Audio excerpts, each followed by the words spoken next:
21.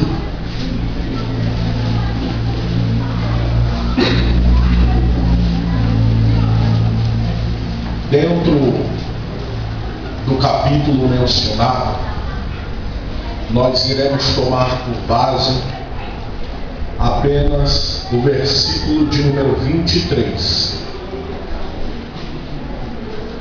Evangelho de Jesus Cristo, segundo escrever a Mateus, capítulo de número 21, versículo de número 23. Quantos encontraram a referência bíblica mencionada, confirme dizendo amém. Amém. Se porventura houver alguém ao seu lado que não possui em punhos um exemplar bíblico, convide-o para que juntos possamos todos ler o texto bíblico. Narra-nos assim o texto: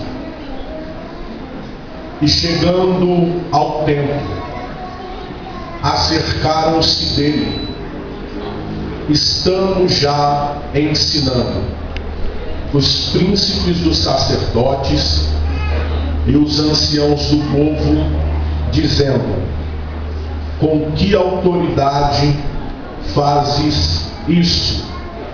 E quem te deu tal autoridade?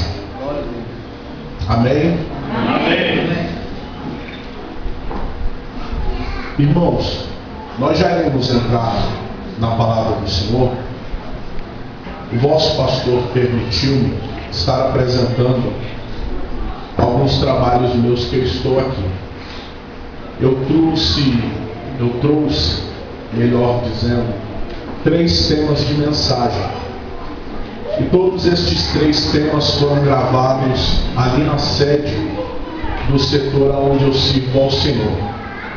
O primeiro que eu estou aqui em mãos é Panopliano.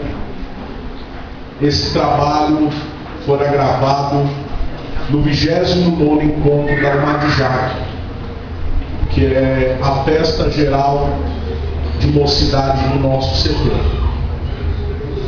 O termo panopliano refere-se à armadura que Paulo faz menção em Efésios, capítulo de número 6. E quando Paulo fala acerca desse tema, ele está tomando por base a armadura que um soldado do Império Romano possuía e que era um símbolo da delegação de poder e autoridade do imperador sobre a vida daquele soldado. Então está aqui, Panopliano. O segundo é destruidor de vergonha. Esse nome é apresentado nas Escrituras. Escute, irmãos, escute. Esse nome é apresentado nas Escrituras no segundo livro do profeta Samuel, no capítulo de número 9. Talvez alguém que se lembrou daquele contexto possa questionar: mas pastor, o texto apresenta-nos 3 nomes: Ziba, Davi e Mefibosete. Eis aí, o nome Mefibosete significa destruidor de vergonha. Mas por quê? Um detalhe interessante a ser notado é que este nome não era o seu nome de nascimento, mas devido a uma circunstância na sua trajetória, o seu nome fora mudado para Mefibosete, destruidor de vergonha. E o terceiro que eu estou aqui é vendo a glória de Deus. Quando se lembram o que Jesus disse à irmã de Lázaro em João 11:40? Jesus disse a ela: se creres, verás a glória mas parece-nos que Jesus ele está cometendo uma incoerência escriturística. Por quê, pastor? O livro do Êxodo, o capítulo 33, quantos me ouvem, diga amém. Amém. No livro do Êxodo e o capítulo de número 33, quando Moisés pede ao Senhor que lhe permita vê-lo, Deus diz a Moisés que homem algum poderia ver a sua glória, porque isso resultaria na morte do mesmo. Então, se Deus havia dito expressamente a Moisés que homem algum poderia ver a sua glória, o que Jesus quis dizer então, quando disse a Marta que se ela cresce, ela veria a glória de Deus? Quantos querem saber? Amém. Pós-culto nós estaremos ali, adquira o DVD e você vai entender o que Deus tem a dizer. Amém? Amém. Vamos entrar na palavra do Senhor.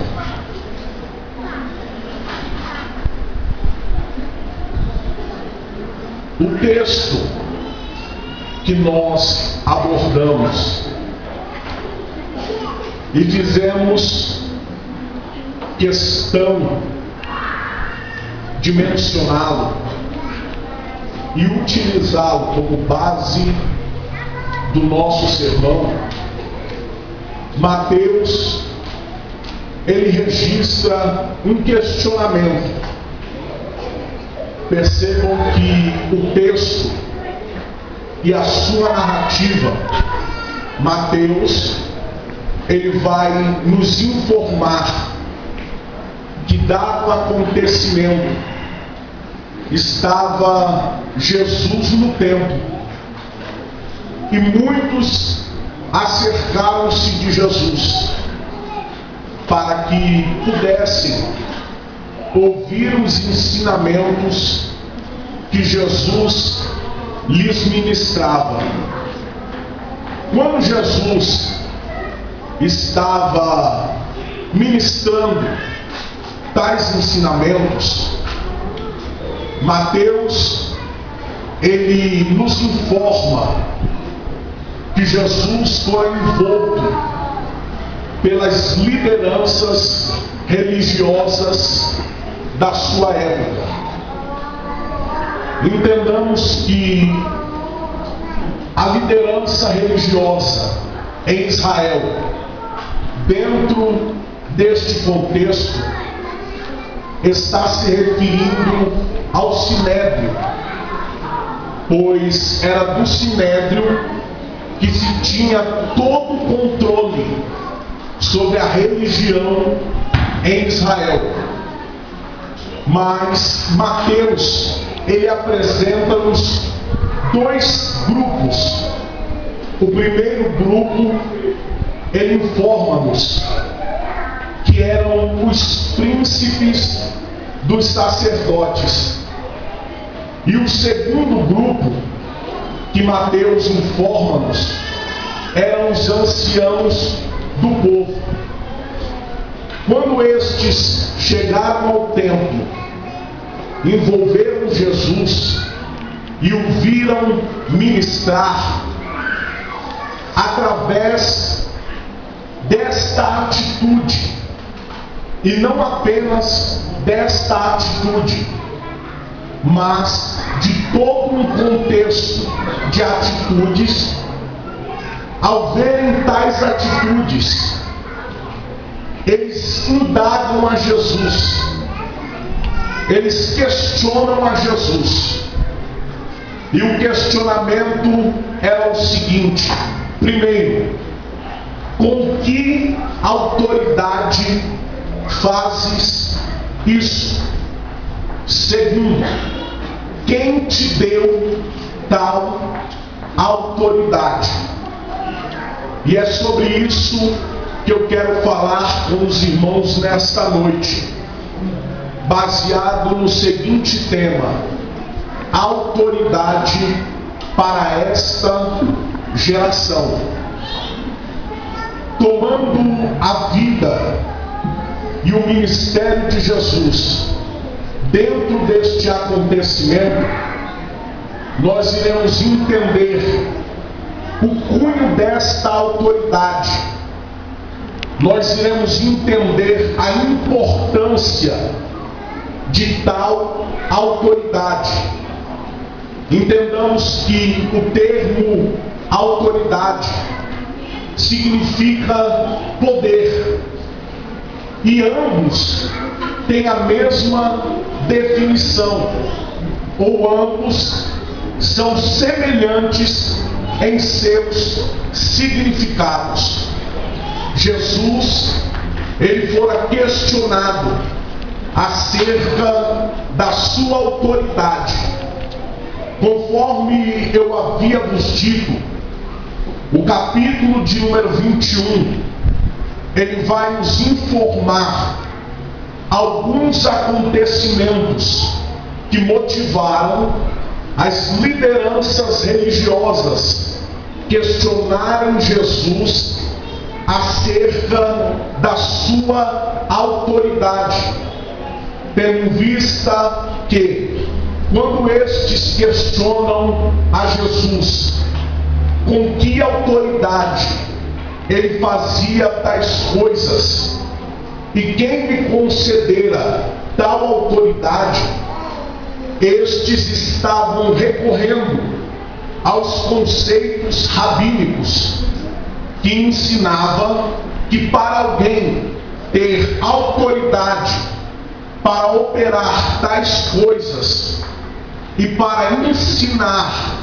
os ensinos concernentes aos costumes, à cultura e às leis dos judeus, era necessário que houvesse uma indicação por alguém que outrora fora indicado, e era necessário que houvesse a imposição de mãos por um rabino.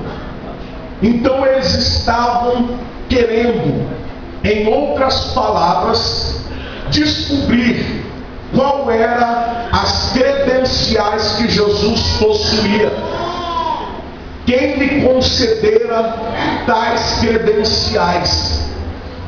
Mas voltemos ao ponto que eu vos falava.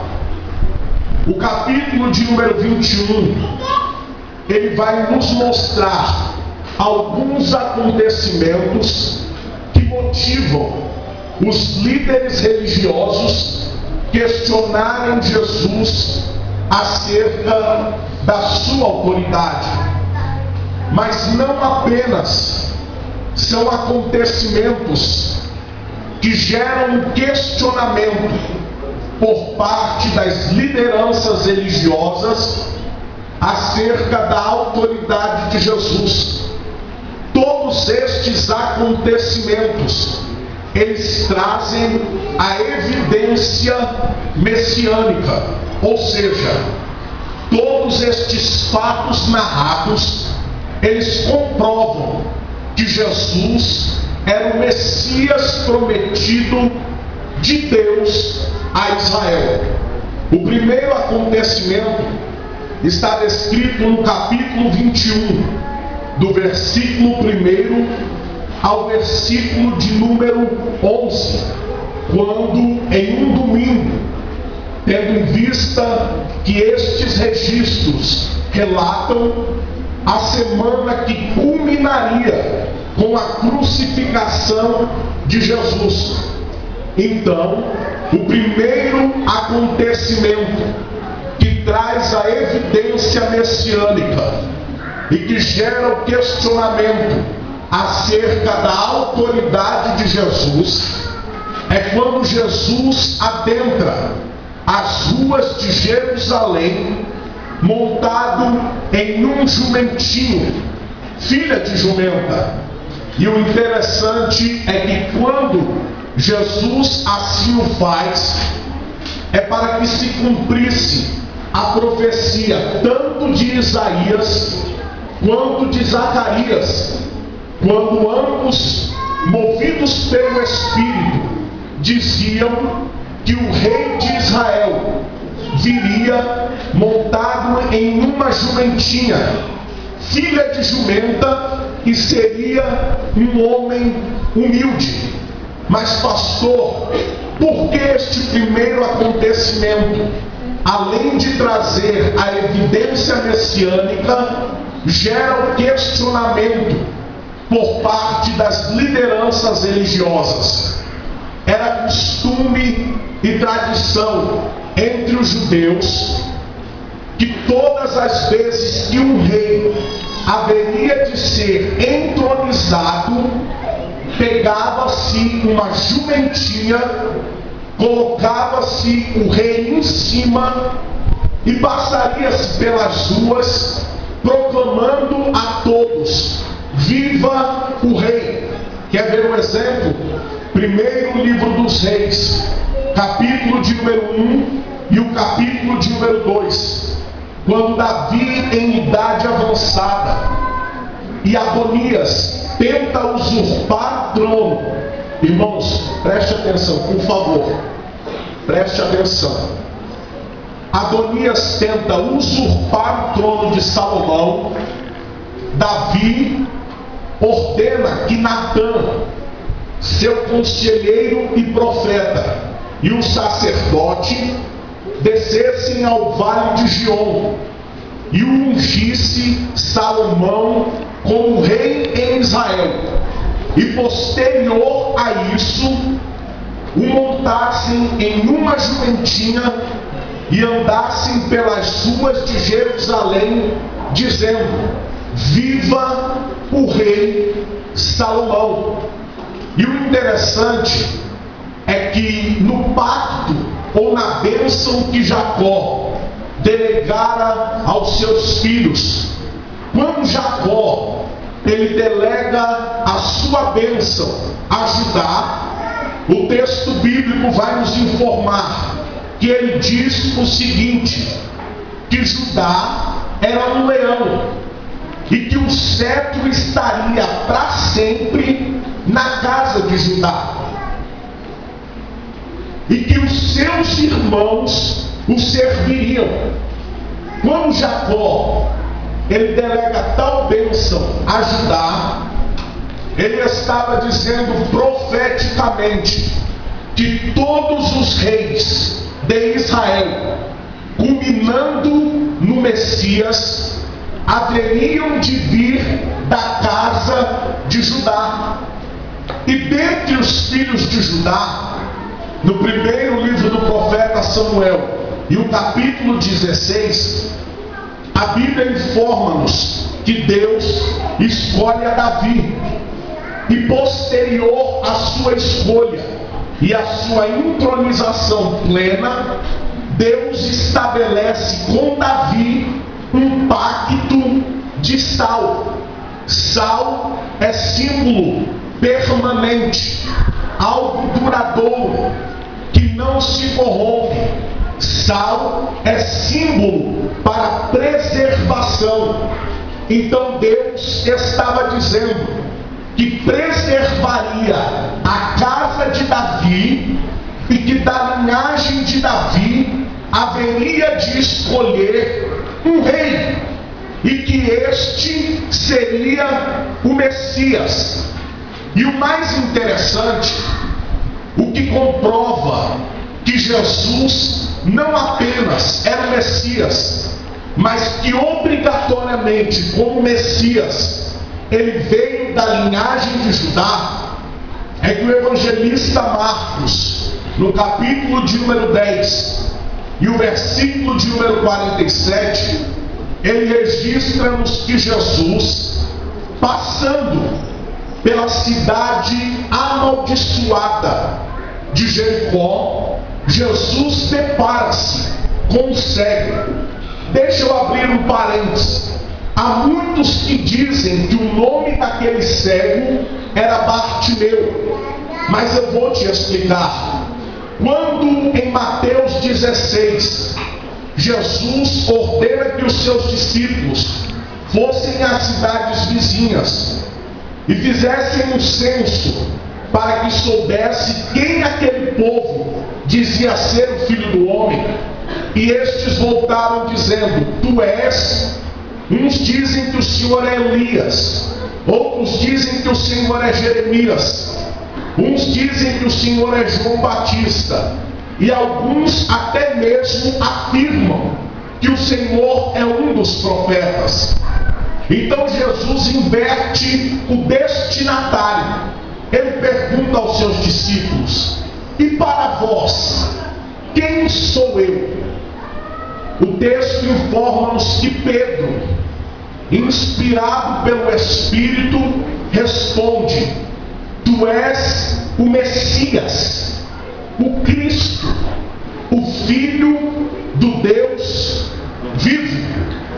Então Jesus diz a ele: bem-aventurado és tu, Simão Bar Jonas, ou seja, Simão filho de Jonas. O termo Bar é um desígnio para identificar que tal pessoa é filha de tal pessoa. Então, quando Marcos registra que Jesus encontrou com um cego, que era filho de Timeu, identificado como Bartimeu, isto mostra-nos que aquele rapaz não tinha identidade. Então, quando este tem conhecimento, escute o que eu estou falando.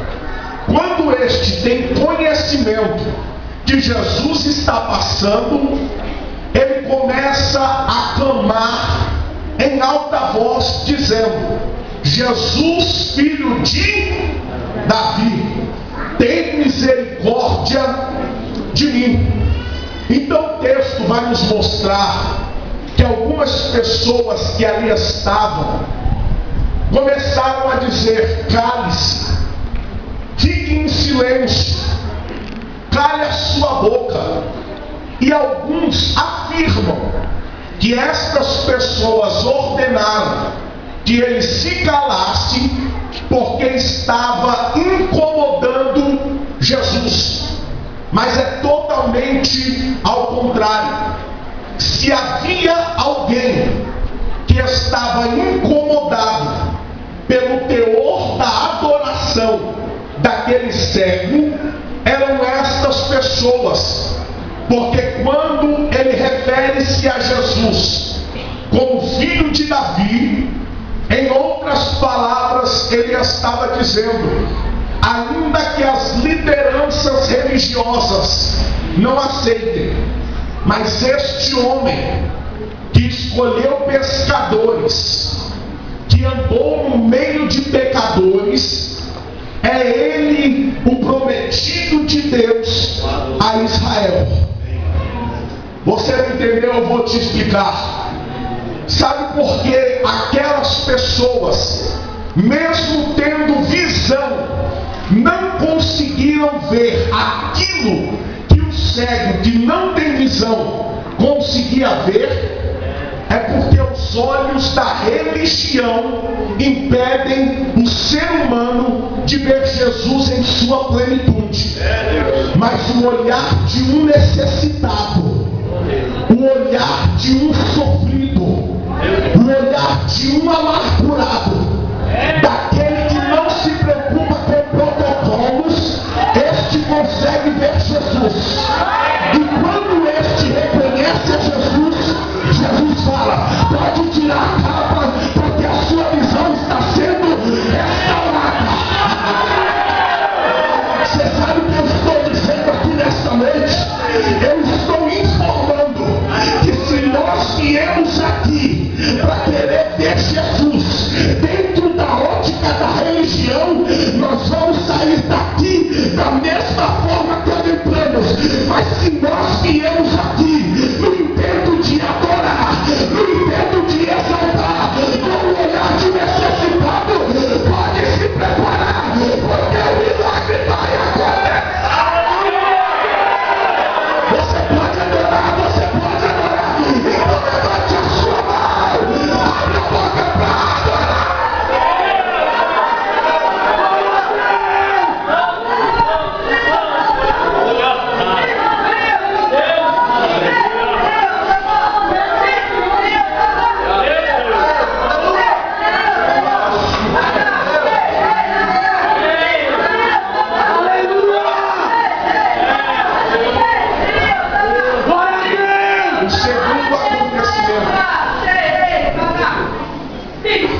O segundo acontecimento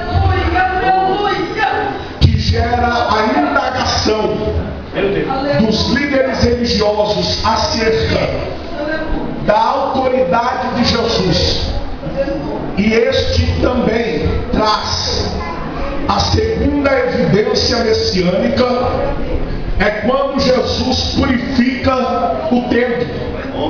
E isso se deu já uma segunda vez. Nas iniciativas do seu ministério, Jesus já havia purificado o templo. E neste contexto, ele torna a purificar.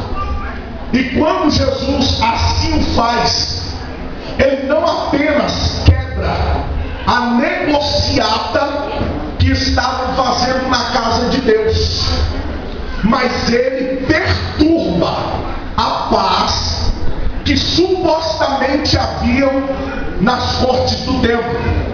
O terceiro acontecimento é quando Mateus informa-nos que Jesus foi envolto por coxos e cegos, e a todos Jesus curou. O quarto acontecimento é quando Mateus registra-nos que após estes três acontecimentos, as crianças começaram a louvar, dizendo o seguinte: Hosana ao filho de Davi. E isto indignou os líderes religiosos, ao ponto que questionaram a Jesus: não ouves o que estes falam? Pensando que Jesus iria os repreender. Jesus não apenas dá vazão, como Jesus incentiva-os a continuar adorando. Porque Jesus diz da seguinte forma: não lestes nas Escrituras que da boca da criança provém o verdadeiro louvor? Sabe o que é interessante, irmãos? É que um louvor genuíno e verdadeiro, Deus nunca irá interromper. Glória a Deus! Escute, mas sabe qual é o parâmetro escriturístico de um verdadeiro louvor? A origem. A origem de um verdadeiro louvor não está nas palavras que são ditas. A origem de um verdadeiro louvor entoado a Deus está no coração do homem. Mateus 12:34, Jesus ensina-nos que a boca fala do que há em abundância no coração. O profeta Isaías havia exortado o seu povo na sua época, dizendo o seguinte: este povo louva a Deus com os lábios, mas o coração está distante de Deus. Pastor, o que isso quer dizer? Todas as vezes que abrimos a nossa boca e proferimos uma palavra que exalta o nome de Deus, Deus ele confere. De que forma? Examinando o nosso coração, para saber se aquilo que está no nosso coração condiz com aquilo que nós estamos dizendo. Se há um verdadeiro louvor, e este louvor tem origem no coração, pode se levantar quem quiser para impedir, pode se levantar inimigos da obra de Deus, mas nada cala, nada pode parar a marcha de uma igreja triunfante que louva e exalta ao nome do Senhor. Pastor, ninguém vai impedir o verdadeiro louvor que aqui está sendo entoado a Deus. Ninguém vai calar a sua voz.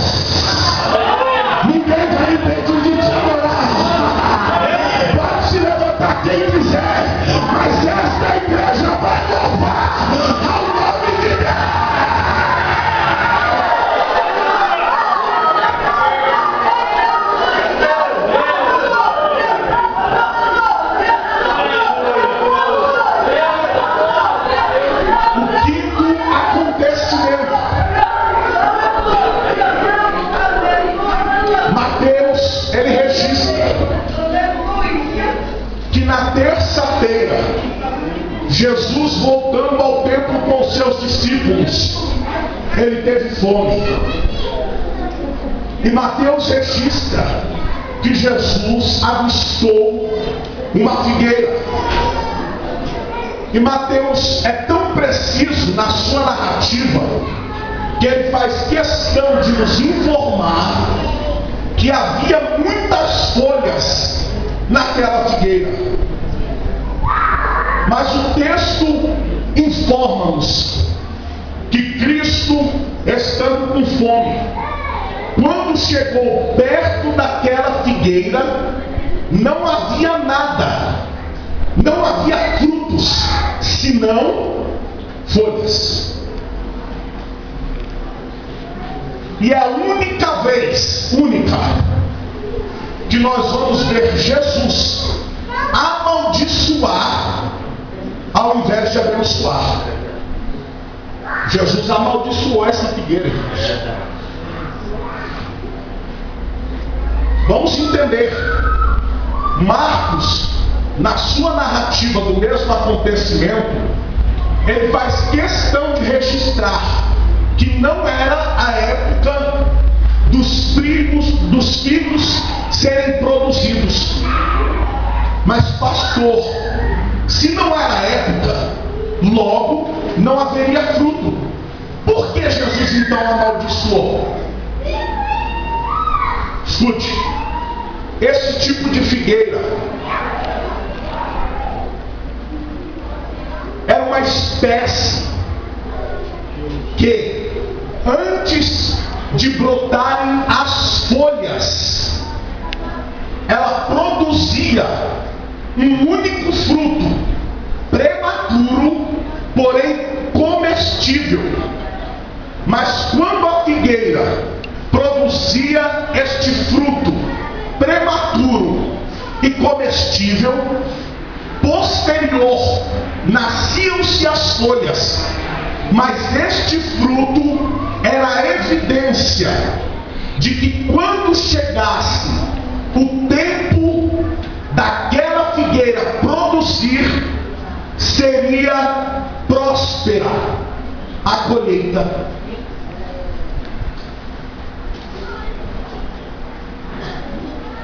A figueira, a videira e a oliveira são símbolos para Israel.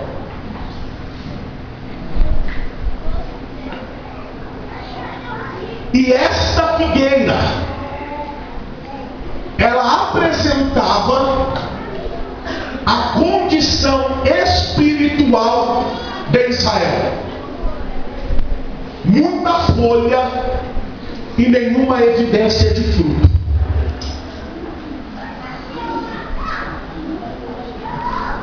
Oh Deus. A árvore não se aplica apenas como símbolo a Israel, mas se aplica como símbolo ao cristão. Com isso surge uma pergunta: o que Jesus está vendo em nós nesta noite? Jovens, o que Jesus está vendo em nós nesta noite? Será que Jesus em nós viu já alguma evidência de fruto? Ou será que são apenas folhas?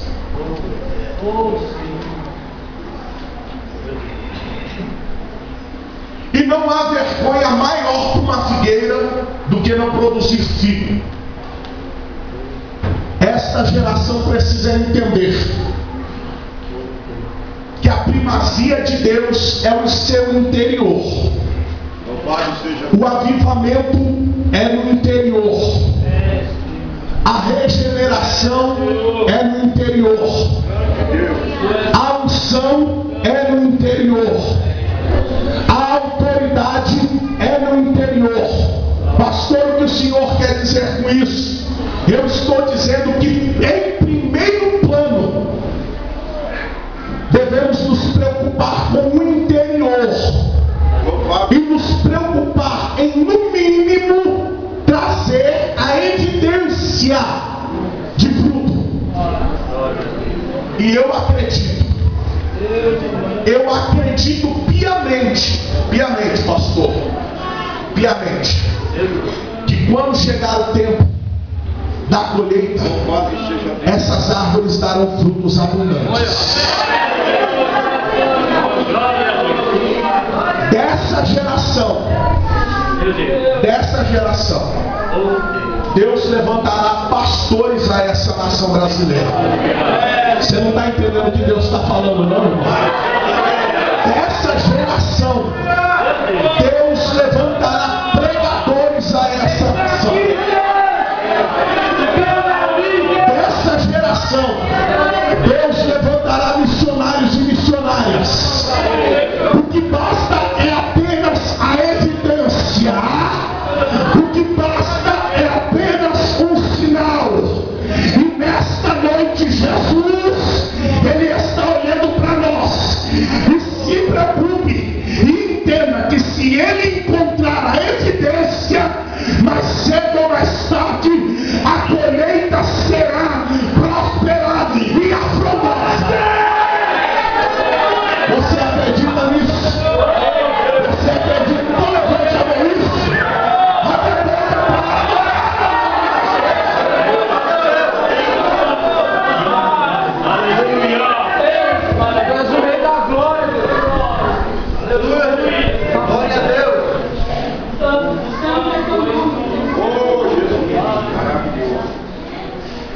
O sexto acontecimento que gera indagação,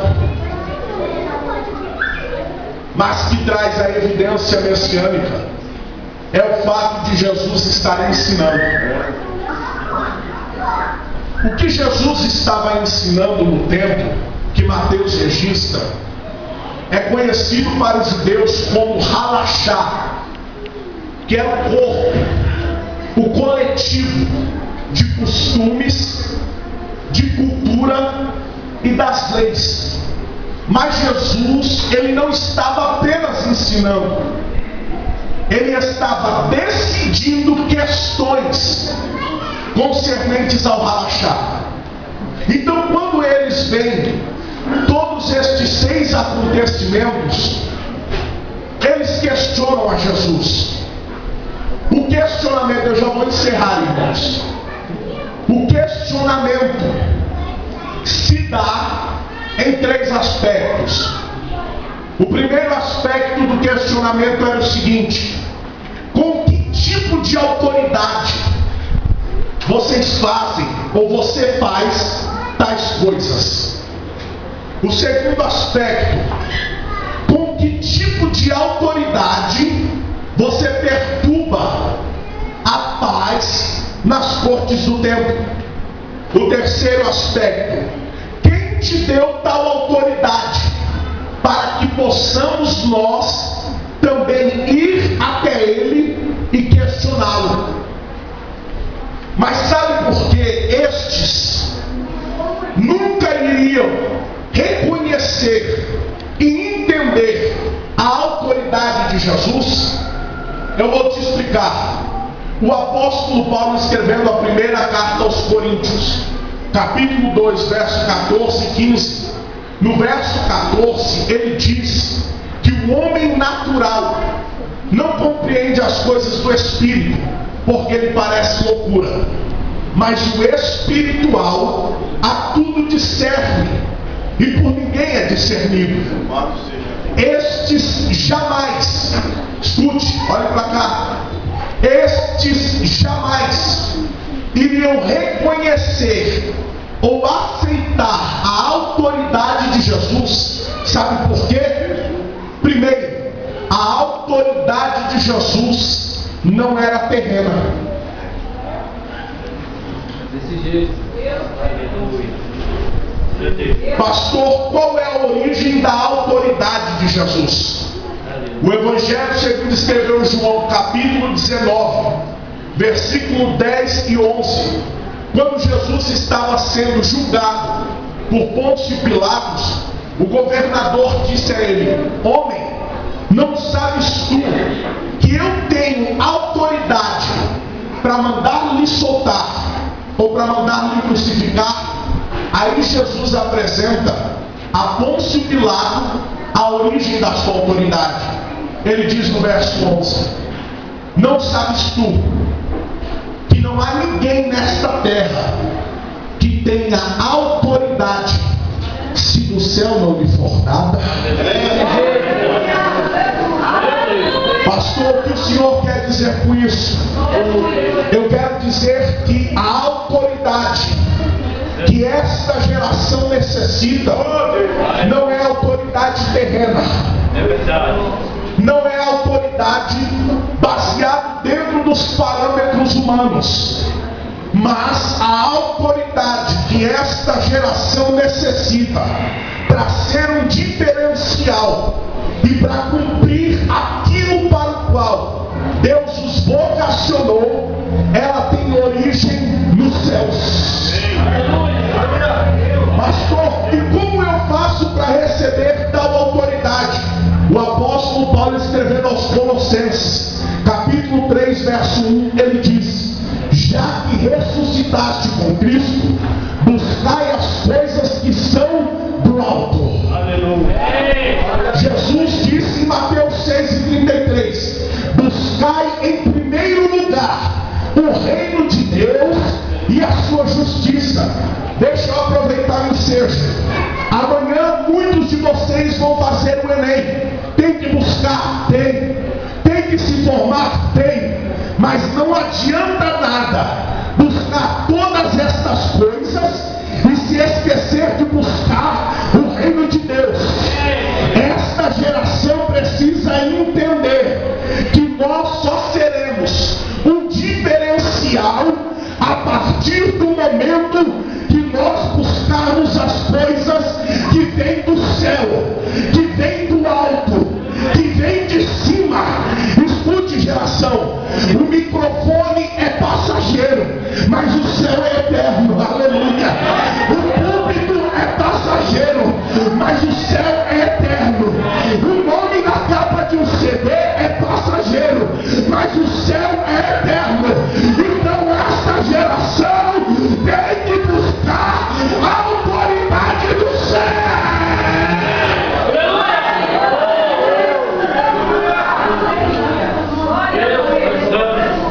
Posso colocar em pé?